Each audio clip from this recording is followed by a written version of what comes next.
दिनै धेमाजि जिल्ला खौसेथि बर' सुबुं आफादा इन्टार आनसलिक जि भलिबल बादायलायनाय बे बादायलायनायखौ होदों आन्डार 19 जिहेतु बियो खौसेथि बर' सुबुं आफादनि थांनाय बारनि जि जथुमा बे जथुमानि मोनसे डिसिसनमोन जे आन्डार 19 आव भलिबल कम्पिटिशनखौ मोनफ्रोमबो जिल्लाया इन्टार आनसलिक खुंगोन आरो मिरुआ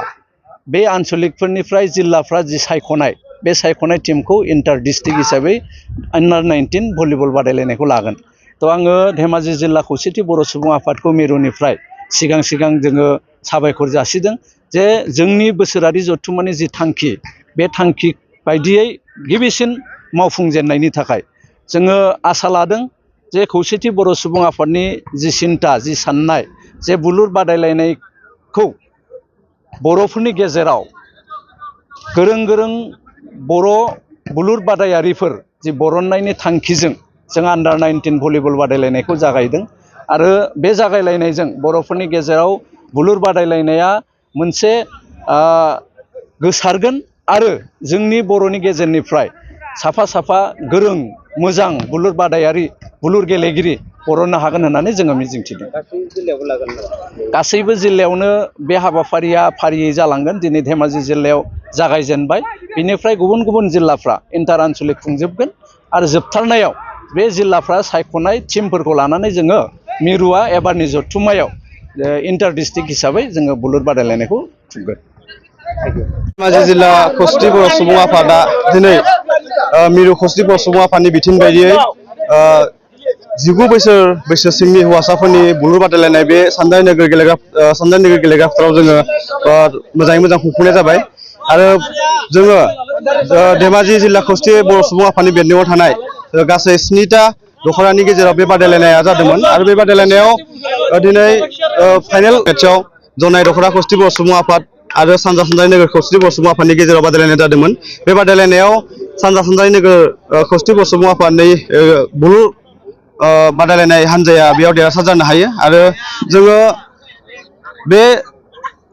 बुलुर बादायलायनायनि जिथु मेन थांखि गुबै थांखियानो जाहैबाय जों लाइमोनफोरखौ जोंनि ओनसोलनि लाइमोनफोरखौ जोङो गेलेनायजों लोगोसेनो लांफानानै बिसोर फंबायमोनखौ जों माने जों बिथांमोननि फिजिकेल डेभेलपमेन्टजों लोगोसेयैनो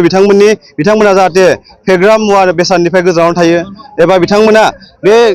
बुलुर बादायलायनाय गेलेनानै लोगोसेनो बिथांमोना गावनि जिउ राहाखौ दाना लानाय हाबाफारियाव बिथांमोना जाहाथे जौगासार जानो हायो बे थांखिखौ नोजोर बोनानैनो मिरु खौसेथि बर' सुबुं आफादनि दैदेनगिरि गेदेमा बिथांमोना जोंखौ बिथोन हरनाय बायदियै जों दिनै बे बुलुर बादायलायनाय हाबाफारिखौ बे सानजारि नोगोराव खुंफुंनाय जायो। लाइमोनफोरा गेलेनाय बिथिङाव जौगानांगौनि थाखाय फैबाय थानाय समाव माबायदि खालामनांगौ? जोङो खौसेथि बर' सुबुं आफादनि जि जों दाख्लैबावैसो जोंनि सानजारि नोगोराव जालांनाय थान्दै मेलाव जोङो बेखौ डिसिसन लादों जे धेमाजि जिल्लाल' नङा जोंनि गासै 22 गं जिल्ला मिरु खौसेथि बर' सुबुं आफादनि बेन्दोङाव थानाय गासै 22 गं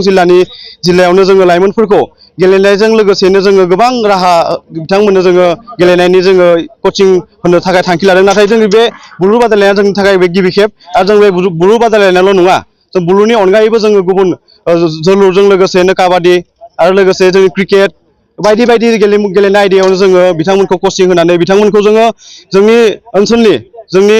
बर' लाइमोनफोरखौ जोङो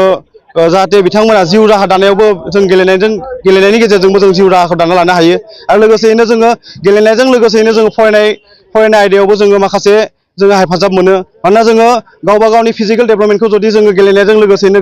मोनसे बे गेलेनायाबो जाहैबाय मोनसे मोजां एक्सारसाइस दा बे एक्सारसाइसनि गेजेराव जाय लाइमोन बिथांमोना बे गेलेनाय आयदायाव गोसो होयो बिथांमोना दिनै रावबो जौगासार जानो हायाखै होननानै जों बुंनो हाया। मानोना बिथांमोना बे गेलेनायजों लोगोसेनो गावखौ फिट एन्ड स्ट्रं खालामना लानानै बिथांमोना जायनि सोलेरा फिट आरो स्ट्रं थागोन बिथांमोनासो फरायनायजों लोगोसेनो गुबुन जोंनि बायदि बिथिङावबो बिथांमोना गावखौ माने स्ट्रं लाखिनो हागोन।